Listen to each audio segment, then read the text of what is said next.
they've both, the one thing that's been bipartisan in the United States over the last several decades, in fact, has been the warmongering. They've all been at it. It doesn't matter which party it is. It could be the Democrats or the Republicans. They've both went to war at different times and invaded different places. No one's innocent,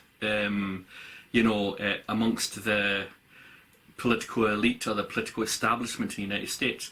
And no one's innocent within the political elite and the political establishment in the United Kingdom either, as the UK behave like, the US's, obedient lapdog and follow wherever the US leads. Speaking of lapdogs, the mainstream media follows the establishment around like a lapdog in a sense, and you're never going to get an alternative view from the mainstream media. The BBC behaves like the BBC always does, for example, and cooperates with whatever the establishment narrative is.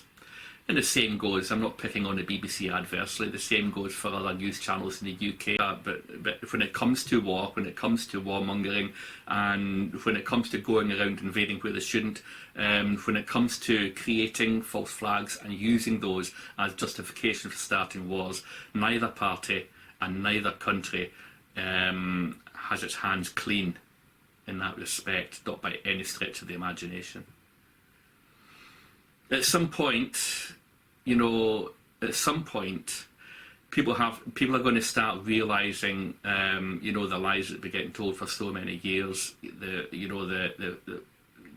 fact that we've known for so long now that you just can't trust a politician in many respects.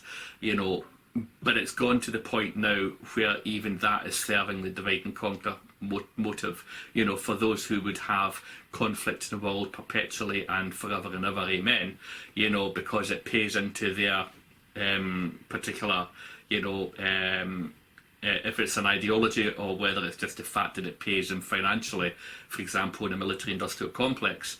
Even that in itself is contributing to the whole divide and conquer thing, isn't it? Because at the end of the day, there are perhaps a minority, but there are some good politicians out there on both sides of the Atlantic who actually do want to support the idea of peace, no more wars, and what have you. There are some good politicians out there with good hearts who actually haven't been corrupted by the system and do want to do good. But now the world in such a place where we don't trust anyone, and in particular we don't trust politicians, we don't trust the media, we don't trust journalists. It pays into the whole divide and conquer thing.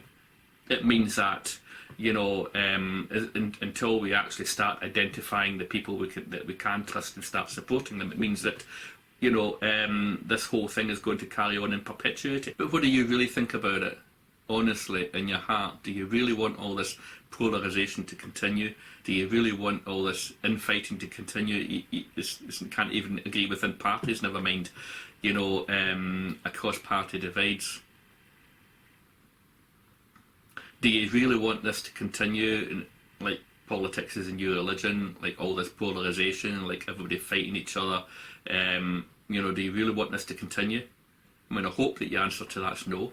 If it is no, then at some point you and everybody else has to make a decision to stop all the negative rhetoric that's going on out there.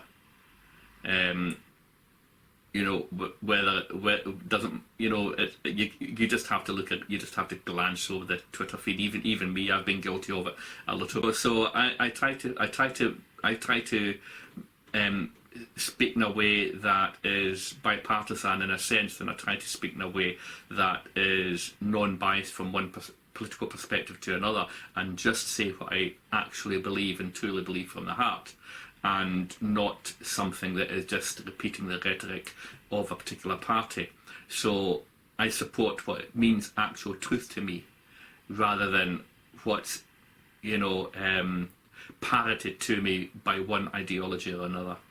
And that goes with politics, it goes with religion, spirituality, and anything else. So at what point do you decide to do that as well? I'm not suggesting that you are if you're watching this.